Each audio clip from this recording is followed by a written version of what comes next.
एक बार की बात है, एक जवान बौद्ध भिक्षु अपने मन में उठने वाले नकारात्मक विचारों से बहुत परेशान था। ना चाहते हुए भी उसके मन में तरह तरह के गलत विचार आते रहते। उसका स्वभाव भी काफी चिड़चिड़ा हो गया था।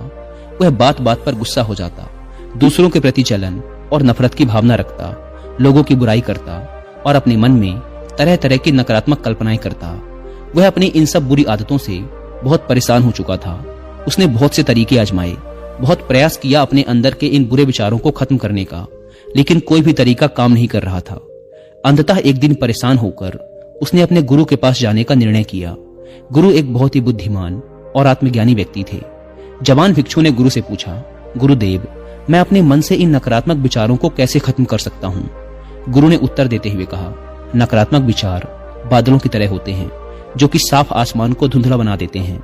अगर तुम्हें साफ आसमान देखना है तो पहले इन बादलों को हटाना पड़ेगा। ठीक इसी प्रकार अगर तुम अपने दिमाग से नकारात्मक विचारों को खत्म करना चाहते हो तो सबसे पहले तुम्हें इन नकारात्मक विचारों के मूल कारणों को पहचानना और उन्हें नष्ट करना पड़ेगा। जवान भिक्षु को गुरु की यह बात ठीक से समझ नहीं आई तो उसने गुरु से इसे थोड़ा विस्तार से समझाने का आग्रह किया। तब गुरु ने शिष्य को एक कहानी सुनानी शुरू की। एक बार एक व्यक्ति जंगल से गुजर रहा था। तभी उसे रास्ते पर एक सर्प दिखाई पड़ा। सर्प को देखते ही वह व्यक्ति डर गया और वहां से भागने लगा।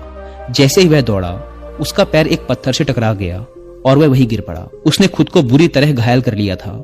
जब वह उठा और पीछे मुड़कर देखा तो पाया कि वहां कोई सर्प नहीं बल्कि सर्प के आकार की एक लकड़ी थी जो कि रास्ते पर पड़ी हुई थी।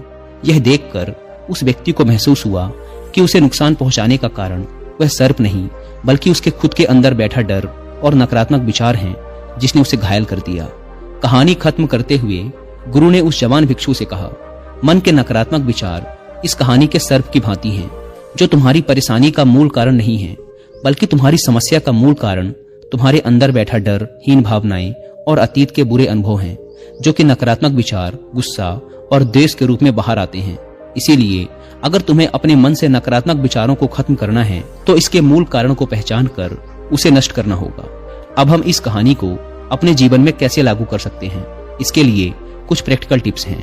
पहला, माइंडफुलनेस यानी जागरूकता का अभ्यास करो। अपने विचारों और भावनाओं के प्रति जागरूक रहो।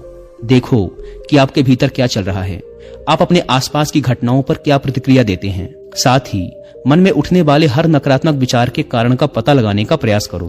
दूसरा, अपने अतीत की बुरी यादों, बुरी घटनाओं और बुरे अनुभवों को स्वीकार करो और खुद को व दूसरों को माफ कर दो। तीसरा, आभारी रहो। अपने जीवन के सकारात्मक पक्ष पर अपना ध्यान केंद्रित करो और आपके पास जो कुछ भी है उसके लिए इस ब्रह्मांड का आभार व्यक्त करो। आभार व्यक्त करना हमारे नजरिए को सकारात्मक बनाता है और हमारे अंदर से नकारात्मक भावनाओं को खत्म करता है। चौथा, दयालु बनो, खुद के प्रति भी और दूसरों के प्रति भी, क्योंकि नकारात्मक विचार अक्सर अंदर ही अंदर खुद की बुराई और तुलना करने से पैदा होते हैं। अपने अंदर दया भावना रखकर हम ज्यादा सकारात्मक और संतुष्ट जीवन जी सकते हैं। संक्षिप्त में ये कहानी हमें सिखाती है कि नकारात्मक विचार हमारी परेशानी का मूल कारण नहीं है। असल समस्या तो हमारे भीतर गहराई में छुपी हुई है।